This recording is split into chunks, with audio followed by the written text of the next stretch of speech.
Hello, everyone. Can everyone hear me okay? If you can, just throw a little post in the Q&A up there and let Alex know. Uh, I'm Jeremy Nason. I'm one of the coaches here at the Insurance Pro Shop. My goal is to help train agents on how to sell, market, and prospect better. So I have my nephew with me, Alex Villa. He's been with me for about 2 years now. We're a family-owned business. It's me, my dad, my nephew, my wife, and my mom. So we've been doing this for a long time. We've been in the business 20 plus years. But so what we're going to talk about today is finding the pain, to help set appointments. But before we get really started, I have two quick poll questions for you. The first one is coming up right now, and it's just asking you, from which market do the bulk of your sales come from? So if you take a few seconds and just answer that question so we can kind of see where everybody's coming from.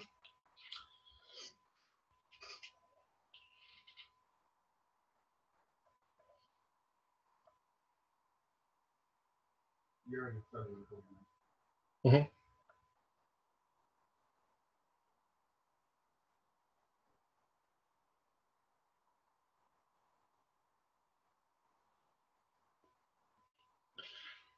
All right, about half of you have voted so far. Let's wait for the few more to come in here.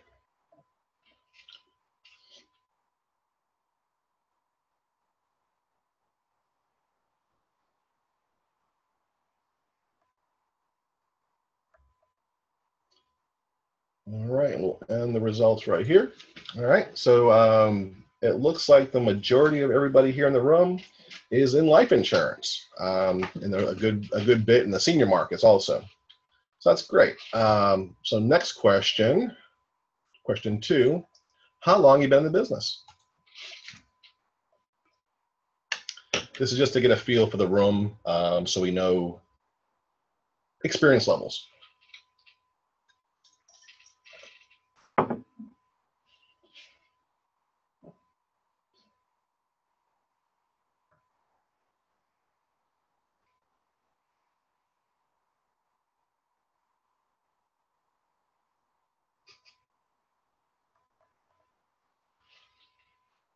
All right.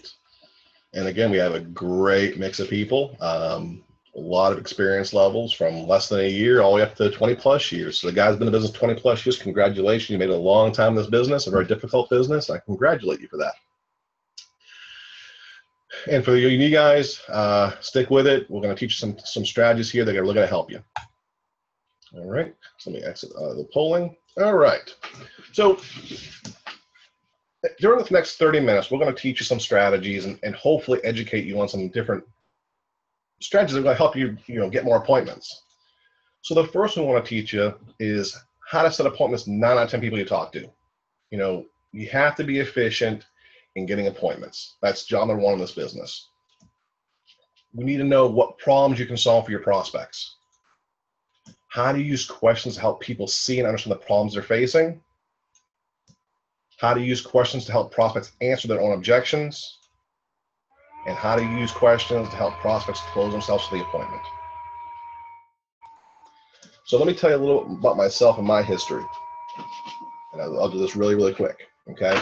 I started the insurance business when I was 17 years old.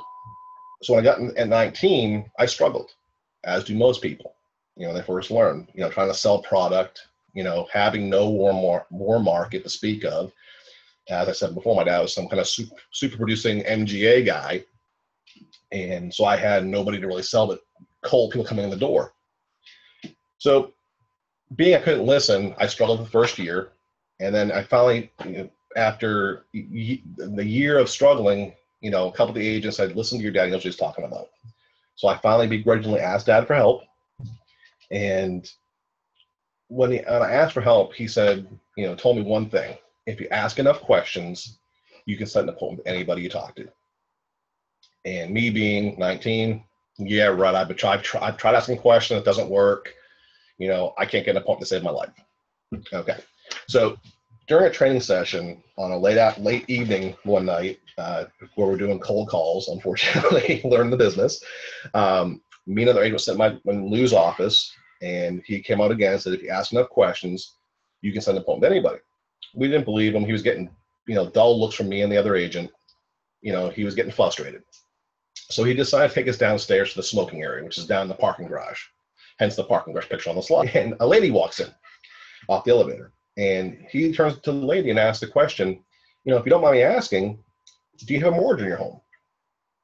And the lady responds with a quizzical look on her face and says, yeah.